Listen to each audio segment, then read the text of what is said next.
কেমন আছো ছোট্ট বন্ধুরা? আজ এনেছি তোমাদের জন্য পঞ্চতন্ত্রের গল্প। আজকের গল্প ব্রহ্মদত্ত ও কাঁকড়া।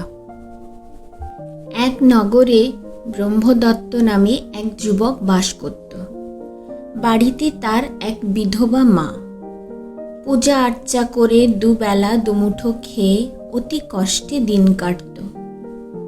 একদিন একজন এসে বলল, শেঠ রামদাসের বাড়িতে ধুমধাম করে পুজো হবে, তাই আমাকে নিমন্ত্রণ করতে পাঠালো।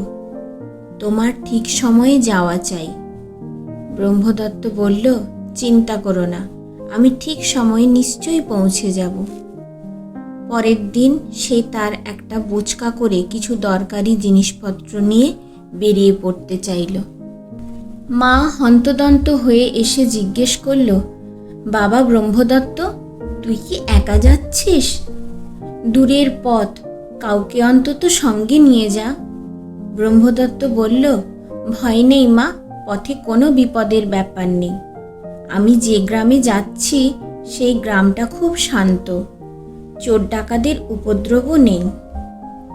মা বলল, বিপদ থাক বা না থাক, একা যাওয়া ঠিক নয়, একটু দাঁড়া, আমি এখনই আসছি।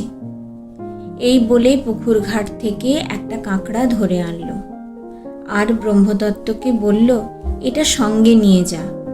এবার বোচকার মধ্যে খানিকটা কর্পূর হাঁড়িতে রেখে বেঁধে দিয়ে বলল, এবারে যা বাবা, অন্তত একটা কাঁকড়াকে তোর সঙ্গী করে দিলাম।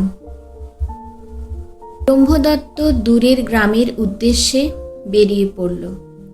গ্রীষ্মের দিন, রোদে আগুন ঝরছে। দুপুরের দিকে বেশি হাঁটাও যায় না, তাই ক্লান্ত হয়ে একসময় পথের ধারের একটা গাছের ছায়ায় বসে বিশ্রাম নিতে চাইল। কিছুক্ষণ বসে থাকতে থাকতে তার তন্দ্রা এসে গেল। তখন ব্রহ্মদত্ত বোচকা থেকে একটা চাদর বের করে বিছিয়ে নিয়ে শুয়ে পড়ল। পাশে পড়ে রইল কর্পূরের হাঁড়ি। অল্পক্ষণের ভেতর সে ঘুমিয়ে পড়ল। গাছটি ছিল বেশ পুরনো, তার মধ্যে কয়েকটি কোটর। একটা কোটর থেকে বেরিয়ে এলো এক কেউটে সাপ। সে কর্পূরের গন্ধ পেয়ে হাঁড়ির কাছে গিয়ে হাজির হলো। তারপর সাপটি তার মুখ ঢুকিয়ে দিল হাঁড়ির ভেতর। কেউটে সাপটি তার মাথা হাঁড়ির মধ্যে দিতেই কাঁকড়াটি তার দুটো দাঁড়া দিয়ে সাঁড়াশির মতো চেপে ধরল তার মাথা। অল্পক্ষণের মধ্যে কাঁকড়ার কামড়ে মারা পড়ল সাপটি। একসময় ঘুম থেকে জেগে উঠল ব্রহ্মদত্ত। সে উঠে বসল।